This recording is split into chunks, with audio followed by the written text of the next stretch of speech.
Morning, everybody. Today, you have been tasked with answering an 8-mark question, and so I thought I would make this section today about advice on answering questions, starting with the 8-mark question.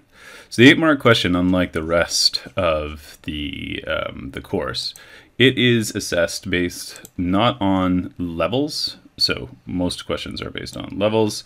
The 8-mark question is based on 2 marks each for the 4 assessment objectives. So those 4 assessment objectives are, we should know them, knowledge and application, analysis, and evaluation. And so that makes these questions, fundamentally different, these 8-mark questions. So here's an example from the 2018 exam. It says, examine measures the government might use to restrict monopsony power of supermarkets. Now, you don't know what monopsony power is per se, but that's what the question's asking you to do. So if I just grab my pen here for a second, I go through, I read this first little section right here, and it says, government intervention could include many regulations, subsidies, and a minimum price. Okay, now that's fine, but at no point there have we really exhibited some knowledge. Just stating what things are is not good enough. A little further along here, it says minimum price could be set by government to make sure suppliers are being paid less than a certain amount for their goods. Okay, now that is a knowledge mark because the student has exhibited some form of understanding of what the minimum price is. Taken together with this diagram, you might consider that to be a piece of analysis, talking about or further exhibiting an impact on a particular good. Note, though, that there has been at no point so far any mention of the notion of the supermarket. So you can see here, like the question, the question quite clearly states, goodness me, what's going on?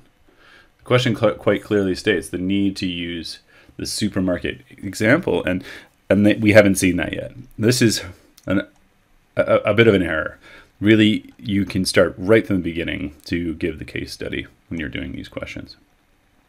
So the mark scheme, which is actually 2 separate words, the mark scheme is in 2, 2, 2, and 2. And you can kind of see that in a question about monopoly markets here for BT and EE, the mark scheme is full of lots of references to the case study here in the application section.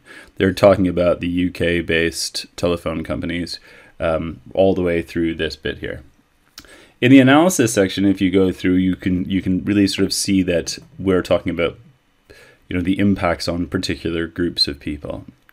So the consumer and the way that they benefit as a result of one of the benefits to the consumer that were determined by this question. This was obviously a question that said something like, given the case study, for British Telecom taking over EE, another telephone company, discuss benefits to consumers. And the reason I say benefits to consumers is that if I go back up here, you'll note, and this is something we've spoke about before, the importance of looking for things like the plurals. So examine the measures that governments might use to restrict the monopsony power of supermarkets. Well, those 2 plurals on the end suggest to you how to answer the question.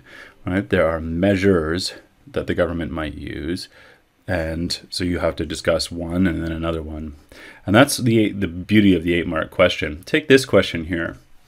It's a little bit more interesting, a little bit more apt for you. It says, with reference to extract A and figure 1, so you would have to reference those 2 things separately, examine the likely impact on the change of the sterling exchange rate on the UK economy. All right, so here really the focus of this question is going to be on these 2 bits of data right here, and you're going to talk about the impact of the change of the sterling of the sterling exchange rate on the UK economy. Take this person's response then. So if I go through this answer, I'm first looking for a piece of knowledge and some application to a case study. So figure 1 shows that. All right, now this is off to a good start. right? I can tell right away that they're going to get an application mark for this. So the letters A, P go on the side. Since the referendum in 2016, the price of the pound against the dollar has fallen from 149 to 139. There we go. All right, so this is definitely reference to the case study. That is for sure the application mark that we were just speaking of. In terms of the next mark that comes along here, you get the benefit of shows that since the referendum, since the referendum in June 2016, the pound for the dollar, the pound for the dollar has fallen, right? And that I think is quite a significant use of the case. It then goes on to say, this shows a depreciation of the sterling. One impact would be, note the use of the actual question on, the actual use of the question here. One impact would be that it would, this business here about using the wording of the question in your response is really very effective. So examine the likely impact of the change of the sterling exchange rate. This person has gone and said one impact would be that. And then we're going to talk about the sterling exchange rate and the impact it would have. Now they chose to talk about exports, and we haven't spent a lot of time discussing this in class. But that is definitely decidedly where a knowledge mark comes from. All right.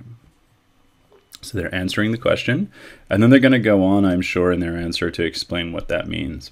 Now, that is important for you to consider. Maybe I can tidy this up a little bit here. Sorry, my pen's a little bit overzealous. There we go. There's that knowledge mark. That's quite a significant thing, I think, for you to consider in your writing. You want to be able to use as much as possible, especially in the 8-mark questions, the case example. You want to use the wording of the question, and then you're away. Now, in the homework exercise that I gave you, I didn't give you a case study. I just made the question up. And so what you'll have to do is you'll have to do a little bit of research, find some facts out about the issues surrounding the question, and then you will have to go and integrate those into your answer. So there we are, 8-mark questions. I think maybe the easiest of the bunch of the essays. Certainly on a mark to time spent ratio. The 2+2 format of knowledge, application, and analyses really means that you write 2 separate paragraphs, a dichotomy, and you embellish all of the points separately. As well, I'm looking forward to you submitting your responses, and I will comment on the, I'll grade it against the criteria of the exam. Okay, thanks. Ciao.